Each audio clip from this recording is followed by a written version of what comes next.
Hello, everyone's. I am here for the Have and the Have Nots, Season 7, Episode 1. If you're new to my channel, welcome. If you're returning, you a family member, you one of my peoples, welcome back. Yeah, I do apologize. I thought last season was Season 7, but apparently Season 6 I only had for 11 episodes, and what I had as Season 6 was actually what I had season 5, what I had in season 6 was actually season 5, and last season was season 6, and I only know this because I went to go for my notes to see what the actual date was, and I went to the episode list, and it said, oh, this new episode that came on January 7th, 2020 was season 7. Like, it's hard to keep up with these shows because we be having these breaks, and we don't know if this is like the season finale or the mid with a break. At least I don't, because I don't be paying attention like that. So I do apologize. Last season was season 6, and we're on season 7 now. But that ain't even got to do with what we talking about. I came here with the full, hoping that Tyler would do better, but then I realized he is the only one writing for the shows and his movies, so we're gonna continue to get the same thing, even though we complain to him through through YouTube all the time. But I need him to step down off his high horse, bring in some more writers, or all his shows is just gonna go down. Like, we cannot still have the same long drawn out conversations on these shows. We need more people in these shows who have writers, these shows who have Emmys have multiple writers, and I don't understand why he feels like he's the only one that can write for his show. That does not make him you less of a business person, because look at these people, look at all these shows that are winning Emmys all the time. That's because they have multiple writers to bounce ideas off of. If you have nobody to bounce your ideas off of, then you gonna always think that your idea is great. So I'm not even coming here for a review. I'm just coming here to talk about like all the things that I found wrong about the episode. This is what I'm going to do until he can prove otherwise himself. Because the Oval, even though the acting is not the best, like the storylines, I'm kind of here for it. Like, it can lean towards, going back to Tyler's, his ways, but like, as the Oval, I am so here for the Oval, which come on tonight. But I've been talking for like 2.5 minutes, so let's go ahead and get into this video. Y'all did not come here for this rant. Wyatt, he gets shot in the arm. Now y'all know season finale, Wyatt shot what's his name, Jim, he flew into the what's called fireplace, shot Catherine, and she didn't, flew into the bathtub. So he got the gun now. Police, DA, they all show up. They're like, Wyatt, were your parents? It's like they dead. They see he had the gun in his hand. Bam, he gets shot. So immediately they run over there and handcuff him. Don't ask no questions. Just hand him give him Miranda rights or none of that. Just put him in the back of the car. DA dude's asking, okay, what's going on? What happened? Where your parents at? He was like, I need some pills. You got some pills on me? Because one, he done just got shot and he in pain. And two, he a pill popper. He more focused on pills instead of asking the DA's question. And then at one point he get to saying, yeah, I shot Amanda. Now I was like, I don't know if this was a confession or was he high and he thought he saw Amanda, which we haven't really brought up Amanda in a while, which is weird because all this Amanda's death, and as of right at this moment, it's been a few months in their storyline.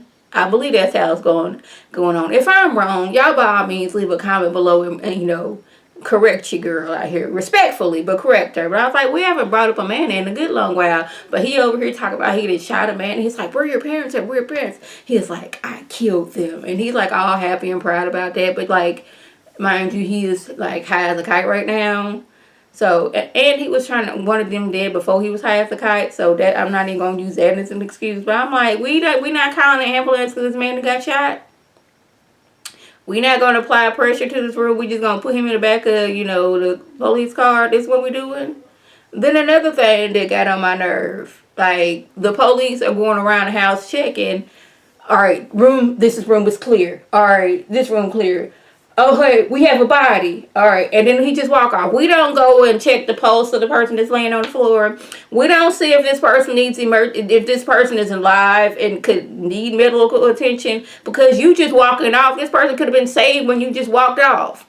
The other police, he walking around, he sees Catherine face down in the tub water. And he's like, we got another body. And like, it looked like he was about to walk off, but we like cut off of it and we didn't get to see what else happened. But like, it was no urgency to like run and check a pulse on these two people that are laid out, and they're knowing we just seen this dude who looks high as a kite with a gun in his hand. I like, so in Tyler Perry land, the police don't check for pulses of people who's laid out on the ground. We just say we have a body and just walk to the next room. Is this what you telling me? I guess. Veronica, she over at her house having her a color purple moment. She told my son, oh, my husband and my son is dead. What I was gonna do? What I was gonna do, y'all? They gone. I don't know what to do. Like, she all in her Celie from the color purple moment, while at the same time drinking and all this stuff. And like, her thug calls and says things went wrong because David had a gun. He had several guns. David was prepared. And she was like, well, what did you expect? Did you thought you were just going into the house of somebody who wasn't going to be prepared? That's on you and your crew. You know, hired thugs, like he lost two of his soldiers and like one of them was his brother. She was like, in your line of work, you should expect that, you know, when you going out here doing a job, that you won't make it home. So you want me to feel sad for you, and I'm not going to. And I don't know why he wanted her to feel sad for him. Well, I was like, this is Veronica. Veronica is evil. She just went to the house of her husband and knowing that her son is there too to get it shot up. You don't see evil, so you thought she was gonna be. She was okay with killing her husband or ex-husband and her son, but she would feel sad that your brother got killed in the process. No, ma'am. If y'all hear laughing in the other room or any type of noise, my husband is in there watching movies like he has never watched them in a day in his life and laughing like it's the first time he's seen them. So, David and Jeffrey make it out without a scratch on them. In Tyler Perry land, David and Jeffrey make it out without a scratch on them. Like, I would have wanted to see, like, your arm and got grazed by a gun or you got shot or something. Now, mind you, David is still recovering from having his back blown off. And, yeah, Jeffrey, he's still kind of... Jeffrey, who I'm assuming does not know how to shoot a gun very well, managed without a scratch. And I'm trying to figure out, how did this happen? Like, these dudes, you know, hired thugs. This is what they do. They go out and they be shooting people. But somehow, all these dudes, because we know at least 2 are dead.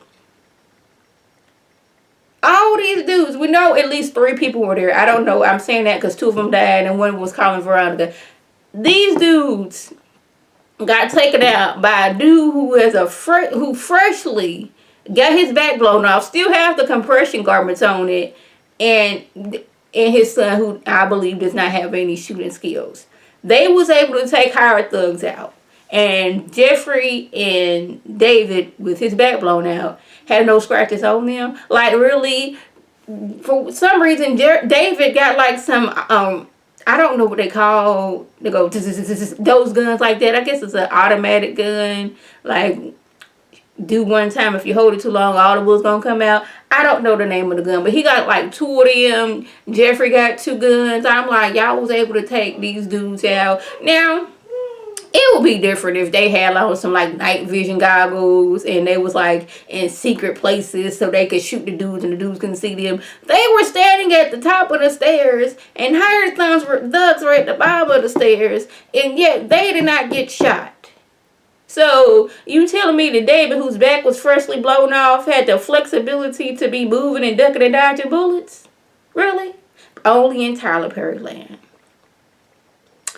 Now let's move over to, I think I didn't miss something. Oh yeah, Charles does a news interview basically saying he too was bamboozled by Candace. He's a widower. He was lonely. He didn't know, you know.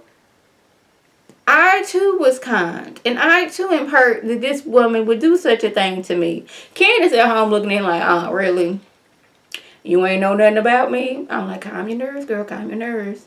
I know Candace want to the old Candace want to leap out and do some things, But she trying to be on this new Candace, which is kind of scary and weird because she happy and talking to her mama and all these other things. But yeah, he said he knew nothing about Candace conning people, being a prostitute, none of those stealing money. He ain't know none of that stuff.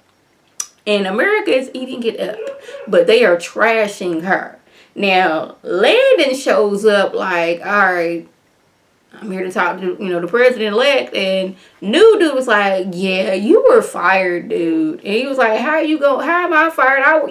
You work for me. I was like, he don't work for you no more, so because you've been fired, Landon. That's how it works. He want to talk to, Charles, president-elect Charles.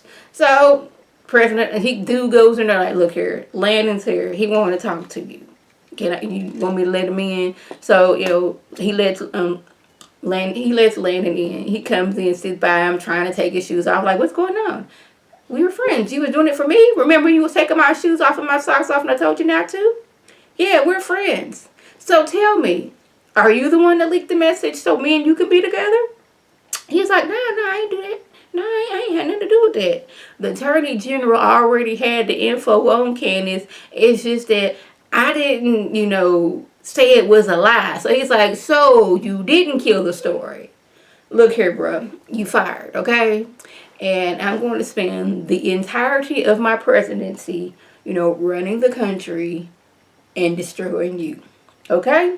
So you can leave right now. But remember, I will be out here to destroy you. Now, he bring the other old dude in, like, how did he even get past, or he may have said this before, how did he get past the Secret Service? He's like, yeah, I wasn't able to update everybody. I'm like, dude, that is your job. Once somebody get fired, you got to let the Secret Service know this person no longer works there. Let all the Secret Service know. Let the cook know. Let the housekeeper know. Let the people do the line know. This person no longer works here. They no longer have access. Get all kind of credentials, the cards, all their information, and take that from them. And let the people know this person don't work here. But remember, this is Tyler Perry land.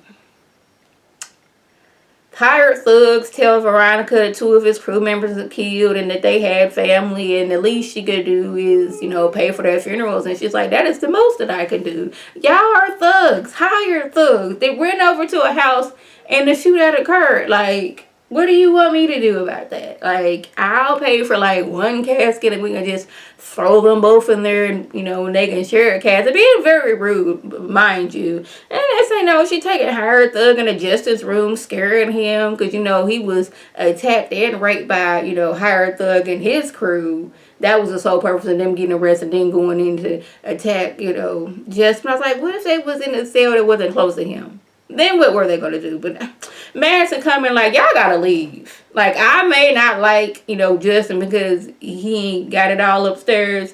But y'all got to leave because you evil and I know you up to something. He raises his voice at her and everything. And she does say, oh, yes, girl, Miss Madison. And she does all that extra stuff like she always do.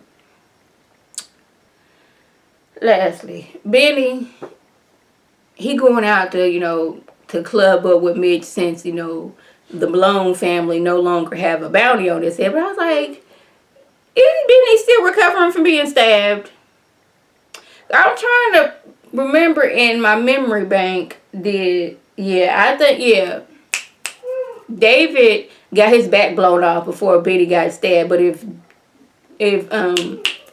David is still recovering, isn't Benny still recovering from being stabbed? Or am I just like making this up in my head? Like he should be still recovering from being stabbed. Am I right? But anyway, he's like, yeah, when we gonna go out and party? I'm like, Mitch, this man is still recovering. Why are we going out to party? No, didn't make sense. Lastly, the news crew are at the choir house to report what was going on.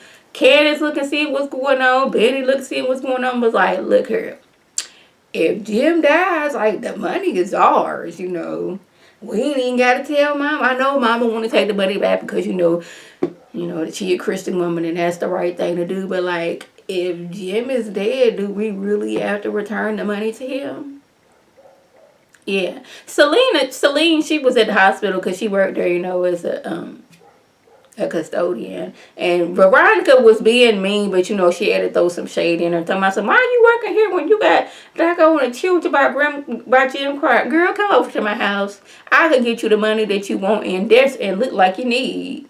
But girl, you missed that spot right there. Like, really, you was nice for a second, then you had to be mean. But I was like, for real, Jim ain't got no money. Catherine got the money. That money, millions Catherine gave him, somehow is gone. And we know at least $8 million. But that was Wyatt's money, so that wasn't Jim's money. But Jim broke. He ain't got no money. So I don't know. Well, I guess Veronica don't know that Jim is broke at this current time. But yeah, Jim broke. He ain't got no money. But you know, Selena, you need to get that child support from him. Yeah. So y'all, I'm going to try with this. I'm going to try. But if y'all watched the episode like I watched the episode, y'all was probably feeling the way I was feeling. So yeah, that was a gist. If I left anything out, by all means, leave a comment below. If you're new to my channel, welcome. Feel free to subscribe. It is free all day, every day, free 99. Make sure notifications are on with my beautiful face. Puts up a video, you can click on it, you can like it, you can share it with your people, you can come over and be one of my people. If you're already a family member of one of my peoples, oh, welcome back. If y'all don't know what to do, tell your people to tell their people to come over and be one of my peoples by clicking that icon above. Now, this is Lady T signing off. Have a good one.